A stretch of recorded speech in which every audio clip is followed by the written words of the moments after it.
There was a video of, I think it was Lucky Daye was on Sway in the Morning, and he had asked Lucky, like, who does he think not competes with him, but who was seeing him vocally? And his response was like, nobody. Respectfully, nobody. Nobody seeing me vocally, which, I mean, if you feel that way, you feel that way. It's like in hip hop, if they ask an artist, are you know, who's the GOAT or who's the best, you know, or what's your top 5? You usually want to include yourself in there. So I respect the answer. You know what I mean? I kind of want to see that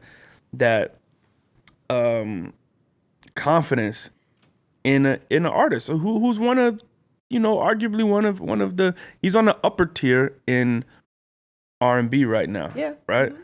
Now. He sounds great live. Yes. Not to take that away from him at all. But like off the top of my head, I can name some other folks. Yeah, but so are you saying like that? Duran Bernard comes to mind. Like that man vocally.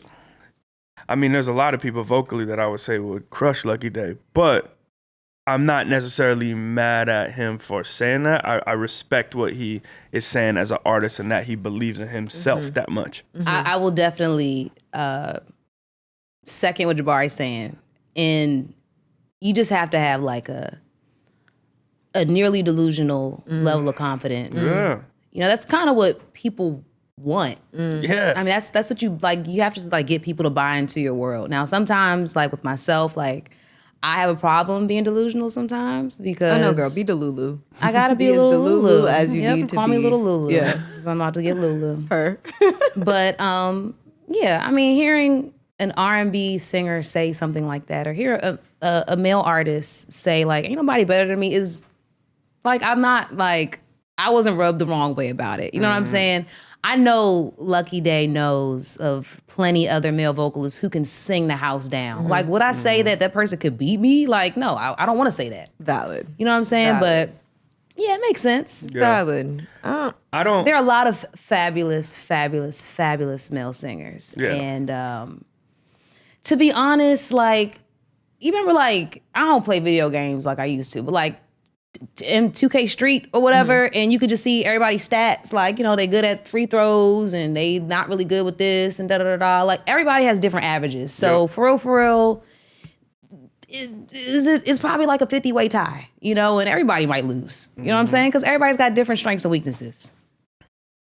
Yeah. Potentially. Respect. Like, you say he should have kept his mouth shut. No, I don't think he should have kept his mouth shut. I think, but like you said, like if somebody's saying who are the top, like you want to include yourself in there, but you're also still naming other people who like are up there. And he was like, he stood on that. It's big me, period. Stand on business. Hard stop. Hey, which man. like you said, you have to be delusional. I get it. And just to be devil's advocate, real quick, because I mean, me, like, everybody would answer the question differently. I'd probably say, ain't nobody better than me. But, you know, if something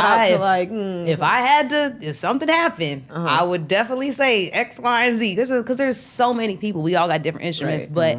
But to be devil's advocate, sometimes as an artist, you have to really just kind of like block out everything else. Like, you just kind of got to just not be even accidentally influenced and hum a melody from somebody else's song in your dream. You know, it's just like, I don't know what else is going on. Like, what's going on with them? I don't know. Like, shit, I just know what's going on with me. It's valid. Yeah, it's my music. You know what I'm saying? So, in one way, it's just like, I'm not really paying attention to nobody because it's really me versus me, always. Period. It's just Big Alex, per. But, you know, October London Maybe responded. It's in how you respond. Maybe it's not the what, it's the how. I think it was more of the how. Yeah, I think that's what it was for me. It was more of the how. But October London responded to the video and just put, like, the cap emoji. And there just seemed like there was just a lot going on. I mean, there's already a lot going on in the hip hop world. Cap to what? Like to the video of Lucky Daye. Oh, October London responded with the little cap emoji. And then we also have on the other side, Chris Brown, of course, dropped the deluxe version of his 1111 album. It is now at 35 tracks. 35 tracks. That boy CB. He said he had 1,800 in one app. Insane. He said he had. I think he said he had 15,000. He said he had 15,000 in the tuck, like just not released. Insane amount of music, but to that, like in that, like how are you experiencing like life before your? I mean, maybe his way of making music is different than in Alex Vaughn, but like, how are you experiencing something that like is like meaningful enough and like is gonna hit your fans enough to like sit down and stew and like? Well, really he's experiencing. He's putting out timely stuff. He's experiencing enough where like he's coming at somebody else on a record. You know what I mean? And putting it out. And also like, experience isn't only in just life. That doesn't sound right. But like there's life experiences and also just like experience and just like recording and working and to be able to like, one, find a team of people who know your voice or know how to stretch your voice, and for you to be able to like get into that character, to be able to deliver that in that way, like that's an art form in itself. You know what I'm saying? And lots of artists who don't write with other people or who don't take songs from other artists, it's like, I don't want to wear other people's clothes. You know what I'm saying? Or I don't think I'll be able to rock it the same, or they can't do it like me. You know what I'm saying? And that's not really the objective of it anyway. But yeah, I mean, 35 songs, that's a lot of songs. I don't even know how to digest that, but things got to marinate. Yeah. So, I'm gonna let it sit for a minute. Chris Brown's in a whole other stratosphere with his just life, career, artistry. So this is his way of expression, and we're gonna let him cook. What are your thoughts on just like the R&B beef that has been going on recently? I feel like we've had a lot. There's R&B beef going on. Oh, there's R&B beef. There's. I mean. We analyze everything going on in the culture at R&B Only, but just a few I could name: Trey Songz and Jacquees. LOL. Yeah, you've now got Chris and Quavo, which is like half R&B. I did see that. And more. There's another one I'm missing. Ari Lennox. Ari Lennox and Joe Budden. I mean, I'm just seeing a lot of stuff going on in R&B, like way more than usual. I go to the gym. I drink my water. I mind my business. I go to therapy. Yeah. I write in my journal. I talk to my loved ones. Name's Bennett. That's all I got. But I will say that as I have my human experience and go on my human and life journey and know how personal that is, I can more quickly see other people doing their own thing on their journey and just kind of let them cook. Like, let them rock. Yeah. If you got to get it out that way, get it out that way. If you got to apologize later, apologize later. If you got to take a deep breather and lead the country for a little bit, do that. If you just do what works best for you, as long as it's working and as long as it's going to better you and it made you feel good. I don't know. She said world peace. Leave me out of it. I don't think Ari Lennox is gonna apologize. I don't think that's seems. Oh no, period. I wasn't referring to her as apologizing. I'm just in saying, general, whoever needs to, but she 10 toes. Gonna stand 10 toes. 10 toes. And I personally love her for it. I know you have thoughts and feelings, but I'm in the Ari hive, so what's up? For those of you that don't know, Ari Lennox posted like 20 videos of Joe Budden getting his glasses knocked off his head by Consequence back in, I don't know what year this was, but this was off of the Love and Hip Hop New York reunion. And she posted, I'm telling you, when she posted it like 20 times. And then at the very end of it, she said, knocked your little glasses off and everything. Keep my precious name out of your psychotic, animal abusing, women terrorizing, demonic trolling, nicotine encased mouth. That nicotine encased mouth part is hilarious. All this meth smoke for a woman, but not for any man beating your ass in real life, bald bitch. Yeah. I mean...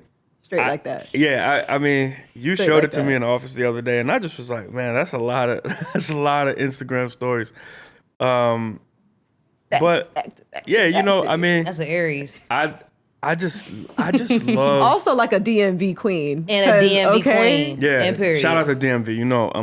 I'm a Howard man.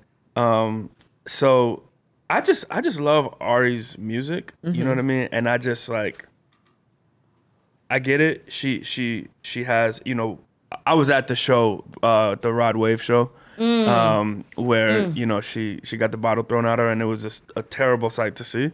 From a fan perspective, you know, I can't stand when people like treat performers like that, and you're going to pay money to experience something. We put our blood, sweat, and tears into providing experiences for you, and then like to disrespect people on stage is always out of line. It's insane. And but you know, I'm rooting for Ari so much, and I want to see Ari like get to the levels that I feel like she's going to reach at some point, you know.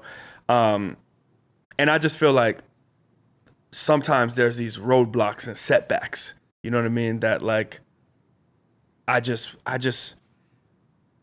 and I understand it's just like it's your reaction and it's how you react to things.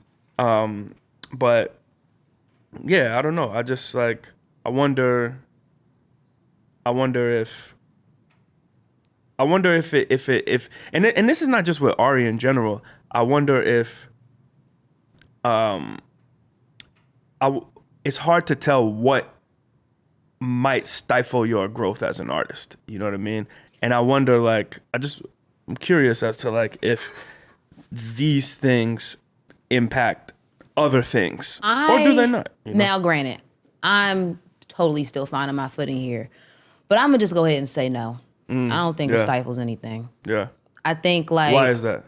Because I just feel like you're having your human experience, you're doing what was true to you in that moment, and if you stand 10 toes on it, like I don't think that's a bad thing. Yeah. And I feel like if you're being, I don't know, rejected for being yourself, then maybe that's not like the audience that I need to be fighting for or to be working to impress or whatever the case. And you just start seething out like who's really here for you and who's really not, or who understands like what being a human is like, or who is like more protective of their brand. And, you know, just really just honoring whatever that balance is for you. I just don't think that can be in vain. Like people have done a lot more egregious. more egregious for things. Sure. And I said right after that happened, I literally like sent a public message to Ari like, yo, you're always welcome on an R&B only stage over here. Sure. You know what I mean? Like It and it'll happen eventually, you know. But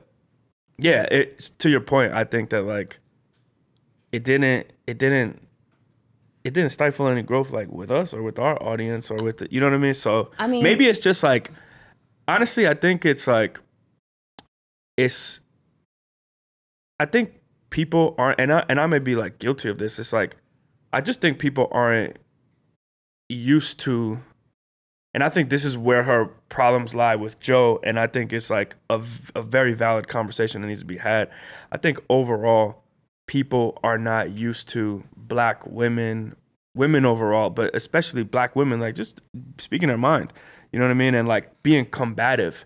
And people may go to like, oh, that, because a lot of the comments on the posts and stuff like that are like, you know, fans with the sentiment of like, you know, why is she doing this and she shouldn't be, blah, blah, blah. But it's like, would you say the same? I just always wonder, like, would you say the same if it was a man doing it? You know what I mean? And I don't think it would be the same sort of. People don't like, have the same energy for other. So that's what I think. It's more a conversation of that. It's like, you know, it's it's like I think people are used to women being in like an agreeable state, you know what I mean? For sure. And when you see a woman that is not, it's like it's like, oh, whoa, what's going on here? Scary. She's scary. She's unmanageable. She's she's you can't hard to work with her and that type of stuff. But it's like, ask yourself like, what got her there? You know what I mean? And there's probably a lot more to unpack and uncover. Because they like poking the bear. yeah. R&B only.